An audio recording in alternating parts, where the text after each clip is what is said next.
Hai teman-teman, selamat datang lagi di channel Mishu TV. Kali ini kita akan bahas pelajaran hidup dari drama Korea That's Game. Kalau kalian penggemar cerita yang bikin kita mikir tentang hidup dan mati, drama ini pasti cocok banget. Lewat cerita yang unik dan penuh twist, That's Game ngasih kita pelajaran berharga tentang bagaimana kita harus menghargai hidup dan momen-momen kecil di dalamnya. Penasaran kan? Yuk kita langsung masuk ke pembahasan. That's Game bercerita tentang seorang pria yang diberi kesempatan kedua setelah mati. Bayangin deh, hidup lagi berkali-kali setelah kematian. Dengan setiap nyawa memberi kalian jalan hidup yang berbeda. Dari sini aja kita bisa lihat, hidup tuh penuh dengan pilihan. Setiap pilihan yang kita ambil punya konsekuensi. Lewat drama ini kita diingatkan kalau jangan pernah anggap remeh hidup yang kita punya. Terkadang kita baru sadar berharganya hidup setelah kita berada di ujungnya. Dalam drama ini, si karakter utama punya banyak kesempatan untuk merefleksikan pilihan-pilihannya di masa lalu. Setiap kali dia mati dan hidup lagi, dia dihadapkan sama skenario hidup yang beda-beda. Dari sini kita bisa belajar satu hal. Hidup itu nggak selamanya tentang mengejar hal besar.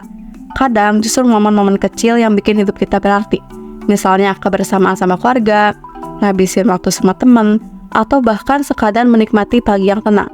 Hal-hal yang kita anggap sepele ternyata bisa jadi momen yang paling berharga di hidup kita. Pelajaran lainnya yang bisa kita petik dari That's Game adalah soal penyesalan. Kita semua pasti punya penyesalan di hidup ini, entah besar atau kecil. Tapi drama ini ngasih tahu kita kalau terlalu fokus sama penyesalan gak akan ngubah apapun. Yang bisa kita lakukan adalah belajar dari masa lalu move on. Di setiap nyawa yang baru, si karakter utama belajar buat gak mengulang kesalahan yang sama. Ini reminder penting buat kita semua, gak ada gunanya nyesal terlalu lama.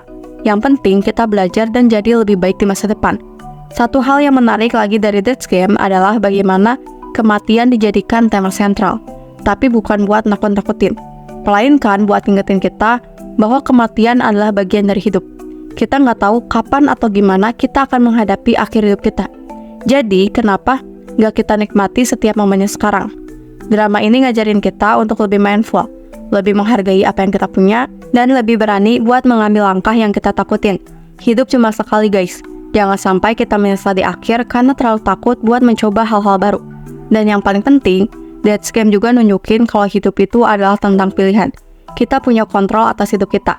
Walaupun terkadang kita merasa dunia ini nggak adil. Dalam setiap kehidupan yang kita jalani, si karakter utama dia harus mengambil keputusan yang gak selalu mudah. Tapi dari sini kita belajar, kadang kita harus ambil risiko. Harus berani buat keluar dari zona nyaman kita. Hidup nggak akan selalu mulus, tapi justru dari situ kita bisa tumbuh. Jadi pelajaran besar yang bisa kita ambil dari That's Game adalah jangan pernah anggap hidup ini remeh. Setiap hari adalah kesempatan baru. Setiap keputusan punya dampak. Dan setiap momen bisa jadi berarti kalau kita mau menikmatinya. Yuk kita mulai lebih menghargai hidup kita, jangan tunggu sampai kita menyesal di akhir nanti. Itu dia teman-teman pelajaran hidup yang bisa kita ambil dari drama Korea That's Game.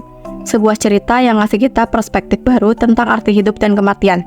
Jadi, apa yang kalian pelajari dari drama ini? Share di kolom komentar ya. Jangan lupa like, subscribe, dan nyalain lonceng notifikasinya biar kalian gak ketinggalan video-video kita selanjutnya. Terima kasih sudah nonton, sampai jumpa di video berikutnya dan tetap semangat menjalani hidup. Bye-bye.